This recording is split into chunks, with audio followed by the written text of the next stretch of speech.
So we've finally each reached the end of the path, enlightenment.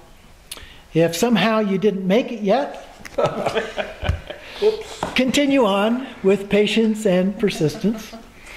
I really believe that it is possible for lay practitioners, for householders, to achieve it in this lifetime.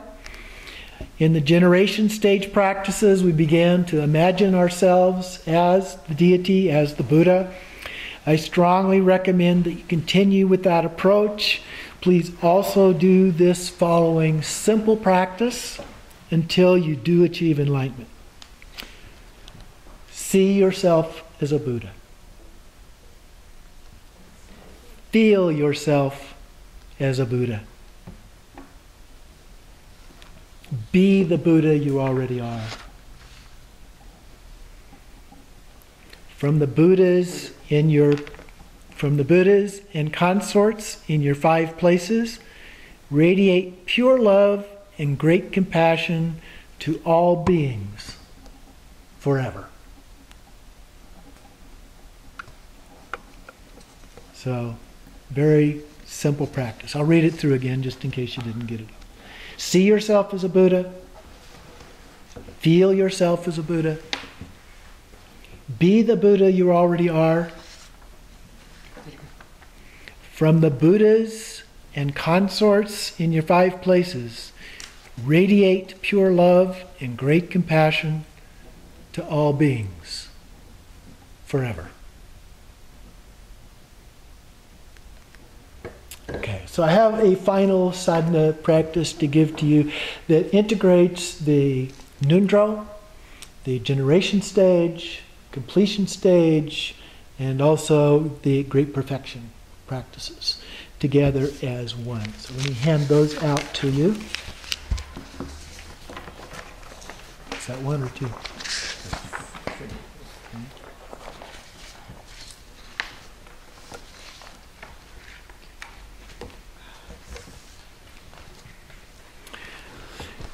So we've gone through and we've done a wide variety of practices. We've gone through over 50 practices, 52 practices, with a few extras here and there as well that we have talked about.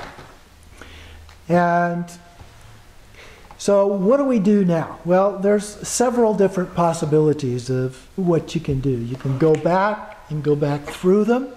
Again, just repeat them, reinforce all of them sequentially. You can go back and focus on specific ones that you maybe had a little bit more trouble with and emphasize those, build those up. You can also use it as a way of helping to build into other practices. You go to a different teaching with a different lama, and then you recognize where that fits in the system, in the path, and use it in that way to help your understanding. So there's a variety of things that you can do as a part of that. And in this particular sadhana, this handout, I wanted to give you one that kind of brought all of the pieces together. And that's not all 50 practices that we did. It's more of a short daily practice. So it focuses on things. As you can see here at the top, it begins with our intention. We pay homage, Guru Dewa Dakiniye. This is also a Dakini practice. And here we're using Vajravarahi. In this case, Vajravarahi is in her normal state of red, not like the white Dakini that we did before. So we go through the preliminary practices of the ngondro. So it's got homage to Samattabhadra and Samattabhadri and so forth.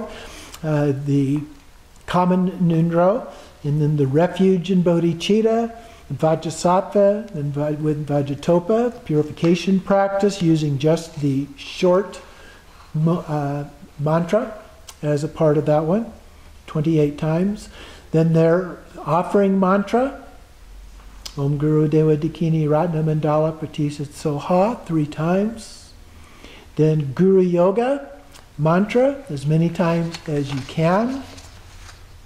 And then the merging together with Bhava Sambhava, as we did before.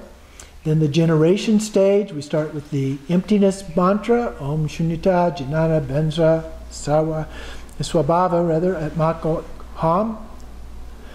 Then the visualization. From emptiness appears a red Vam syllable at the center of a red lotus, which transforms the 5 poisons into the 5 wisdoms as a wheel of protection. From light rays streaming from the Vam appears the charnel ground, the celestial palace. Wrathful in nature, I appear as Vajravarahi. I'm red with 1 face and 3 eyes and a semi-wrathful expression. 2 arms. I hold the Vajra in my right hand, a skull cup of elixir of primordial awareness in my left. I am youthful and naked with nothing to hide, standing in a dancing pose. I am adorned with the skull crown, a garland of human heads, necklaces, and other bone ornaments. I hold a katvanga with the Vajra tip in my left arm as my consort. I am surrounded by the 5 fire of primordial wisdom. In my heart is a double tetrahedron pointing downward with a lotus, sun disk, and Vam on top, with a mantra arranged counterclockwise facing outward around the edge. Light rays radiate out from the Vam, my heart, inviting all Buddhas and other beings in the form of Vajravarahi. I pay homage, make outer, inner, and secret offerings, and they dissolve into me with their blessings. Ram Yam Kam 3 times, Om Ah Hong 3 times, Za Hong Bam Ho. With that, they unite with us, and then we recite the mantra, Om Vajra Virachaniye Soha, the same mantra we did before with the white bikini. And then the meditation. In the completion stage, we start with the short tumo. At the navel, the tiny ah stroke, an intense flame heats, melts the red female, red drop, which ascends to my crown, melting the white bodhicitta drop. The white drop descends into my secret place where I experience the heat of innate bliss radiating throughout. So we do that 3 times. Then the 4 blisses. Below the navel, above the tiny ah stroke, intense flame melts the female red drop, which ascends, and I experience bliss, a navel, supreme bliss of my heart, special bliss at my throat, and great innate bliss at my crown. So that's the same as we did in Tumo, but on the way down, the inner heat melts the white bodhicitta drop at my crown, which descends, increasing bliss at my throat, supreme bliss at my heart, special bliss at the navel, intense innate bliss, my secret place radiating throughout. Again, 3 times or more. Then the 4 empties. The first part is the same, going up with the 4 blisses, then coming down, the inner heat melts the white bodhicitta drop at my crown, which descends to my throat, and I experience emptiness. It descends to my heart, I experience great emptiness. It descends to my navel, and I experience extreme emptiness. It descends to my secret place, and I experience total emptiness. And it unites in one taste at the tip of my sex organ, and I experience the inconceivable, pristine cognition of bliss emptiness. And then we repeat that one until we experience that bliss emptiness. And then the clear light rigpa, from bliss emptiness, appearance, move or shimmer like a mirage, then a bluish cloud-like smoke, followed by dots or sparks like fireflies, and a small glowing light like a butter lamp. While light grows to fill the sky, then a red glow like a sunset fills the sky, followed by a black darkness of night without moon or stars, and finally the clear light like the dawn, like the light of first dawn.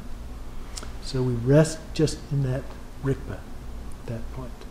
Then we reverse the order, go back, reappear as Vajravarahi, and then using the lion pose or some other pose, we gaze into the clear sky, the hollow crystal kati channel, and do the togal practice.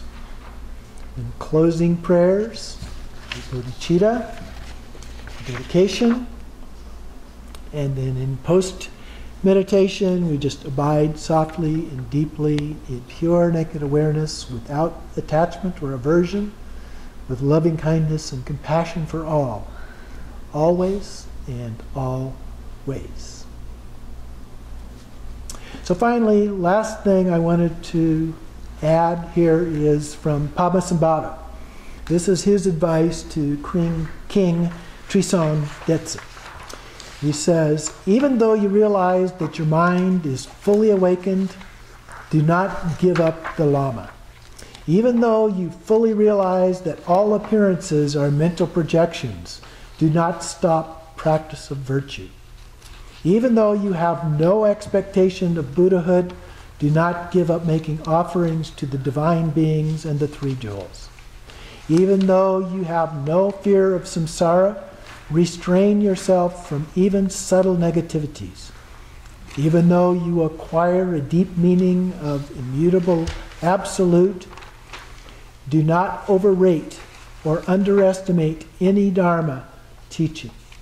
Even though such good qualities as clairvoyant knowledge and exalted concentration arise in you, give up pride and conceit. Even though you understand the non-dual nature of samsara and nirvana, do not stop being compassionate with all sentient beings.